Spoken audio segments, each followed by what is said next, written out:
स्वागत है दोस्तों आप सभी का आज की इस नई वीडियो में। आज हम बात करेंगे क्लास 12 की पॉलिटिकल साइंस की सेकंड बुक जो है उसके चैप्टर 9 के बारे में। और ये आखिरी चैप्टर है आपके पॉलिटिकल साइंस की सेकंड बुक का और पॉलिटिकल साइंस के सिलेबस का, ठीक है। और आखिरी वीडियो भी है, भारतीय राजनीति में नए बदलाव। इस चैप्टर के हम 2 मार्क्स के और 4 मार्क्स के और 6 मार्क्स के जो इंपॉर्टेंट क्वेश्चन आंसर हैं वो हम करेंगे आज की इस वीडियो में। तो चलिए वीडियो शुरू करते हैं। तो देखिए सबसे पहला प्रश्न बनेगा 2 मार्क्स का, ठीक है। हालांकि ये 4 में भी बन सकता है लेकिन अधिकतर इसके चांसेस है 2 मार्क्स में आने के। देखिए क्या है, गठबंधन की राजनीति के इस नए दौर में राजनीतिक दल विचारधारा को आधार मानकर गठजोड़ नहीं करते। इस कथन के पक्ष या विपक्ष में अपने आप कौन से तर्क देंगे। यानी कि देखिए क्वेश्चन को सही से समझिए, गठबंधन की जो राजनीति होती है इसने नए दौर में राजनीतिक दल जो होते हैं वो विचारधारा को आधार बनाकर गठजोड़ नहीं करते हैं। आपको इस कथन के संदर्भ में पक्ष में या विपक्ष में तर्क देने हैं। तो इस कथन के संदर्भ में हम देखिए पक्ष में तर्क देते हैं, ठीक है। पक्ष में तर्क देते हैं। सबसे पहला तर्क देखिए, गठबंधन की राजनीति के इस दौर में राजनीतिक दल विचारधारागत अंतर की जगह सत्ता में हिस्सेदारी की बातों पर जोर दिया है। यानी कि विचारधारा के अंतर की जगह पर इन्होंने सत्ता में हिस्सेदारी जो होती है उस पर बल दिया है। अधिकतर दल जो है वो भाजपा की हिंदुत्व विचारधारा से सहमत नहीं थे। अधिकतर जो दल थे उस समय जब जो भाजपा थी उसका उदय हुआ था उसकी विचारधारा से सहमत नहीं थे। फिर भी ये दल भाजपा के साथ गठबंधन में शामिल हुए और सरकार बनाई जो कि पूरे 5 साल तक चली। तो इससे ये साबित होता है कि जो विचारधारात्मक अंतर है उसकी जगह पे सत्ता में हिस्सेदारी जो है हमें देनी चाहिए, ठीक है। मतलब कि उस समय की जो विचारधारा थी उसको नकारते हुए सत्ता में जो हिस्सेदारी है उसके संदर्भ में इन्होंने गठबंधन बनाया और सरकार भी चलाई जो कि पूरे 5 साल तक भी चली थी।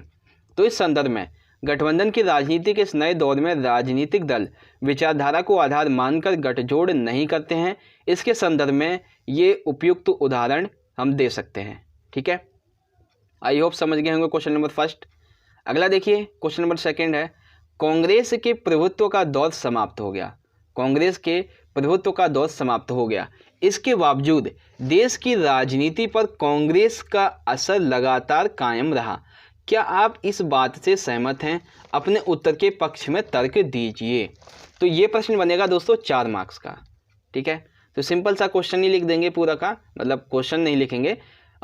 उसमें से जो इम्पोर्टेंट बातें हैं जैसे कांग्रेस के प्रभुत्व का दौर समाप्त हो गया, इसके बावजूद देश की राजनीति पर कांग्रेस का असर लगातार कायम रहा, जिसके कई कारण थे, ठीक है। तो सबसे पहले देखिए सबसे पहला पॉइंट, 1989 के चुनावों में कांग्रेस पार्टी की हार हुई थी, लेकिन इसका मतलब ये नहीं है कि किसी दूसरी पार्टी को इस चुनाव में बहुमत मिल गया था। कांग्रेस अब भी लोकसभा में सबसे बड़ी पार्टी थी, लेकिन इसे पूर्ण बहुमत ना होने के कारण उसने विपक्ष में बैठने का फैसला कर लिया था। यानी कि इसे 1989 के चुनावों में हार तो हुई, लेकिन ऐसा नहीं है ये पूरी तरीके से ख़त्म हो गई। लोकसभा में ये सबसे बड़ी पार्टी रही थी, बस ये हुआ कि इसे बहुमत नहीं मिली थी, ठीक है। दूसरा है, कांग्रेस ने अपनी स्थिति मजबूत की और 1991 के जो मध्यावधि चुनाव हुए थे इसमें फिर से वो सत्ता में आई और इसने संयुक्त मोर्चा की सरकार का भी समर्थन किया था, ठीक है। फिर तीसरा पॉइंट है, 1989 में वाम मोर्चा ने 1996 में जो वाम मोर्चा था इसने गैर कांग्रेसी सरकार को अपना समर्थन दिया, ठीक है। लेकिन संयुक्त मोर्चा की सरकार को कांग्रेस पार्टी ने समर्थन नहीं दिया। यानी कि वाम मोर्चा ने गैर कांग्रेसी सरकार को समर्थन दिया और संयुक्त मोर्चा ने कांग्रेस को समर्थन दिया, ठीक है। दरअसल कांग्रेस और वाम मोर्चा दोनों भाजपा को सत्ता से बाहर रखना चाहते थे। यानी कि जो कांग्रेस थी और जो वाम मोर्चा था ये भाजपा को सत्ता से बाहर ही रखना चाहते थे, ठीक है। आखिरी पॉइंट बचेगा एक क्वेश्चन का, 1960 के दशक से विभिन्न समूह कांग्रेस पार्टी से अलग होने लगे और उन्होंने अपनी एक खुद की पार्टी बनानी स्टार्ट कर दी। इसके परिणाम स्वरूप कांग्रेस पार्टी निसंदेह कमज़ोर होती गई, लेकिन कोई भी दूसरी पार्टी इस तरह से नहीं उभर पाई कि वह कांग्रेस का विकल्प बन सके। यानी कि कांग्रेस जितनी उसकी ताकत हो सके, ठीक है। आई होप आपको क्वेश्चन नंबर सेकंड भी समझ में आ गया होगा। कांग्रेस के प्रभुत्व का दौर समाप्त हो गया, इसके बावजूद देश की राजनीति पर कांग्रेस का असर लगातार कायम रहा। हाँ, हम इस बात से सहमत हैं और इसके पक्ष में हमने ये 4 तर्क दिए हैं। आई होप आपको क्वेश्चन नंबर सेकंड भी समझ में आ गया होगा। अगला प्रश्न देखिए, क्वेश्चन नंबर थर्ड। आपातकाल के बाद भारत में भाजपा एक महत्वपूर्ण शक्ति के रूप में उभरी। आपातकाल के पश्चात जो भाजपा थी वो एक महत्वपूर्ण शक्ति के रूप में उभरी। इस दौर में इस पार्टी के विकास क्रम का उल्लेख करना है। ठीक है, तो देखिए सबसे पहला पॉइंट लिखेंगे राष्ट्रीय मोर्चा और मंडल मुद्दा। राष्ट्रीय मोर्चा और मंडल मुद्दा। 1989 के चुनाव में वीपी सिंह के नेतृत्व में जो नेशनल फ्रंट यानी कि संयुक्त मोर्चा जो था वो सत्ता में आया था। इसने वाम मोर्चा और भाजपा को समर्थन दिया क्योंकि ये दोनों कांग्रेस को सत्ता से बाहर रखना चाहते थे। ठीक है, लेकिन मंडल आयोग की रिपोर्ट को लागू करने पर राजनीतिक माहौल सामने आ गया। हर जगह जो मंडल आयोग था, जब इसकी रिपोर्ट मतलब इसने जो रिपोर्ट दी थी वो लागू की गई तो हर जगह विरोध प्रदर्शन हुए और परिणाम स्वरूप भाजपा ने राष्ट्रीय मोर्चा जो था उससे अपना समर्थन वापस ले लिया और 1990 में जो राष्ट्रीय मोर्चा की सरकार थी वो खत्म हो गई। ठीक है, राष्ट्रीय मोर्चा और मंडल मुद्दे से संबंधित ये पॉइंट आपको याद रखना है। दूसरा पॉइंट बनेगा भाजपा एक गठबंधन के रूप में उदय। भाजपा जो थी इसका एक गठबंधन के रूप में उदय हो गया। कैसे?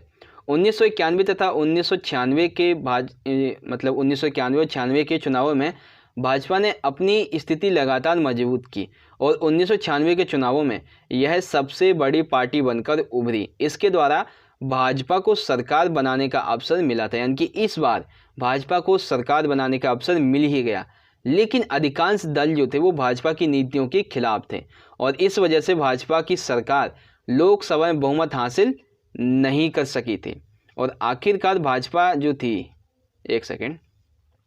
जब इसे लोकसभा में बहुमत नहीं मिला तो भाजपा एक गठबंधन यानी कि राष्ट्रीय जनतांत्रिक गठबंधन राजग के अगुवा के रूप में सत्ता में सामने आई और 1998 के मई से 1999 के जून तक सत्ता में रही थी और फिर 1999 के अक्टूबर में इस गठबंधन ने दोबारा सत्ता हासिल कर ली थी। ठीक है, राजग देखिए राजग की इन दोनों सरकारों ने अटल बिहारी वाजपेयी को प्रधानमंत्री बनाया और 90 के दशक के कड़े राजनीतिक मुकाबले ने गठबंधन को 2 भागों में बांटा गया। एक तो भाजपा के नेतृत्व वाला गठबंधन और दूसरा कांग्रेस के नेतृत्व वाला गठबंधन। ठीक है, आई होप आपको समझ में आ गया होगा। क्वेश्चन नंबर कौन सा है? थर्ड वाला। ठीक है, आपातकाल के बाद के दौर में भाजपा एक महत्वपूर्ण शक्ति के रूप में उभरी। इस पार्टी के विकास क्रम का उल्लेख हम इस तरह से करेंगे। ठीक है, किस के साथ कैसा कैसा गठबंधन किया, कब इसको कोई कितने सीटें वगैरह मिली, उसके संदर्भ में आप बताएंगे। ठीक है, अगला और आखिरी प्रश्न है, क्वेश्चन नंबर 4 है। देखिए क्या है, 1989 के बाद की अवधि में भारतीय राजनीति के मुद्दे क्या रहे थे? इन मुद्दों से राजनीतिक दलों के आपसी जुड़ाव क्या रूप में सामने आए थे? ठीक है, तो सबसे पहले तो एक छोटी सी भूमिका लिखेंगे।